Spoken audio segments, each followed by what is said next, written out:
What is happening, Elite 11 Academy? I am Yogi Roth, joined by a man you already know in Devin Gardner. You went from the field to the classroom. Unfortunately, I can't be there in person this weekend, but you got the best staff in America to teach you about the most important position in all of sports, a position that is truly about service and helping out, whether it's your O-line, your receivers, your teammates, and of course, yourself. So we want to pour into you for a few minutes around your story and how to manage that right now.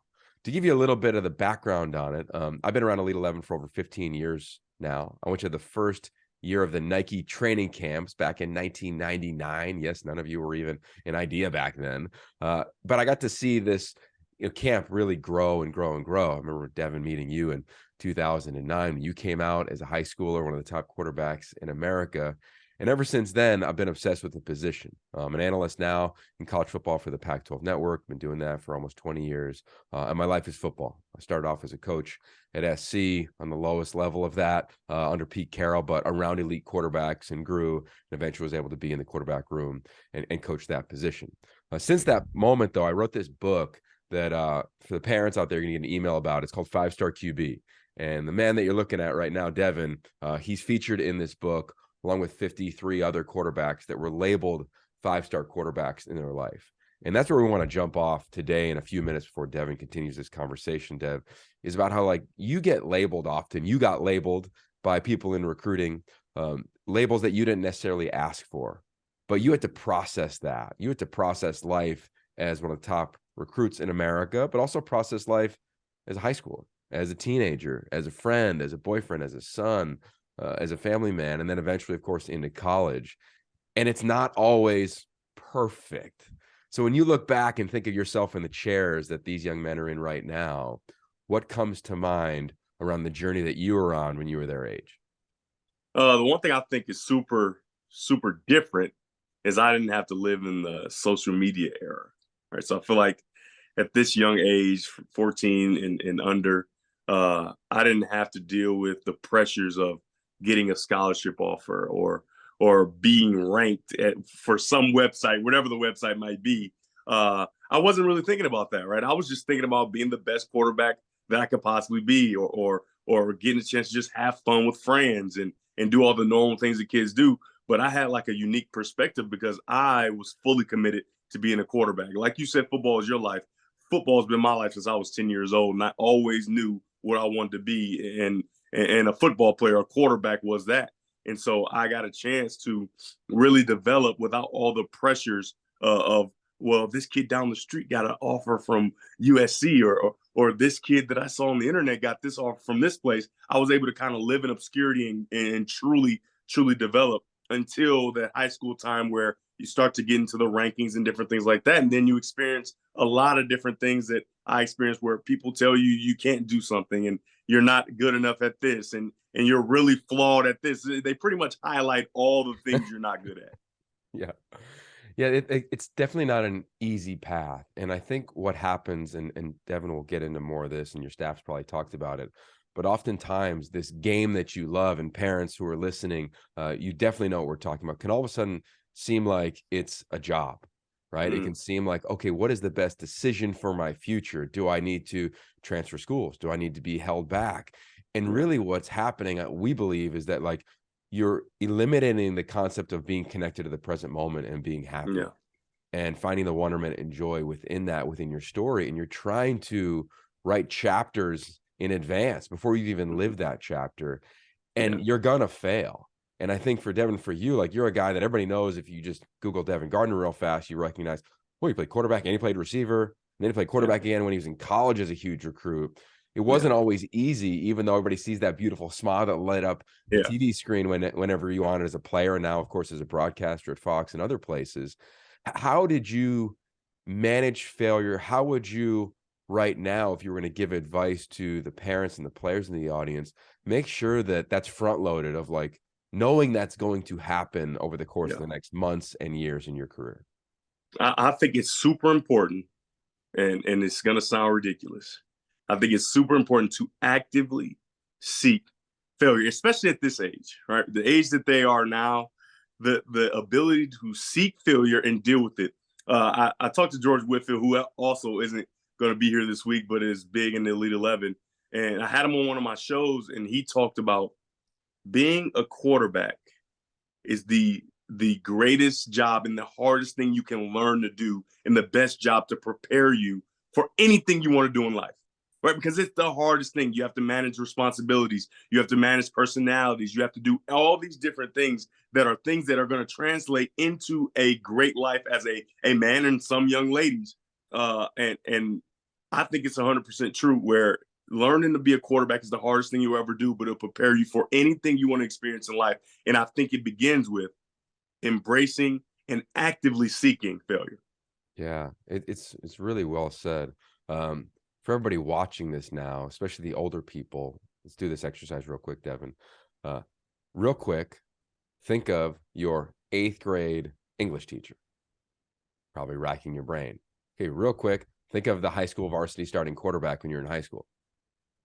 Everybody can remember that name. And I think that's the point of the influence of the position, is that regardless of if you went to every game when you were in high school, and you could be our age or even older than us, or, you know, literally years out of high school, you remember that person's name. And I think it's important for the individuals in the room right now to recognize, like, yeah, I do have some influence. And what do I want my story to be about?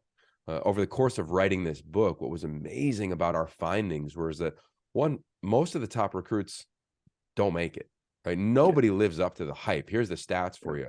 There's 134 quarterbacks, Devin included, that were considered 5-star quarterbacks since the beginning of the rankings. The definition of 5-star is to be a franchise-changing quarterback, meaning you win a Super Bowl, you change a franchise. There's only one quarterback in the history of rankings that was a 5-star player that won a Super Bowl as a starter. And it's Matthew Stafford, year 13, team 2. So everybody isn't going to make it, at least up to the expectations of others. And I say that it's important to take the power back of, like, what story am I writing about myself? At this position, one of the most intricate and challenging on planet Earth in sport, we would argue the most challenging. Oftentimes, I think what I found in this book, and Devin, you've echoed this many times, that it's a service position. I can serve my offensive line by staying in the pocket. I could serve my coordinator by studying the playbook. I can serve my receivers by not hanging them out to dry across the middle. I can serve my school by making sure that my grades are good, because I'm going to be the face of that school and the individual that often gets is often remembered as, yeah, that was my high school starting quarterback. And I think when we put that into context for the young men sitting before us, what story do I want to tell? What do I want it to be about? And then your decisions can kind of come off that. Do I want to stay up all night long and play video games, or do I want to get some sleep, take care of my body? Do I want to make an inappropriate decision or comment to a female in school? Do I want to laugh at a joke that I know is inappropriate? All of those things, I think that we get to pen in real time. And I think when you can make it in the micro around the moment, then you don't have to live in this macro of, like, you're going to be the next Devin Gardner. You're going to be the next Elite 11 quarterback, Caleb Williams, Tua Tagovailoa, Trevor Lawrence. Like, you're just going to be the best version of you. And that's the story you're going to write. And I think it takes some purpose and thoughtfulness to do that. And Devin, you've done that, about just being connected to the moment. So as we kind of close here, like, what advice would you give to the men sitting before you and those watching this around, like, how can I actually compete to stay connected to the moment? I think that eliminating yourself in some cases is what I've tried to do. And as you know, I work with a lot of young kids and young quarterbacks, is what I try to get them to do.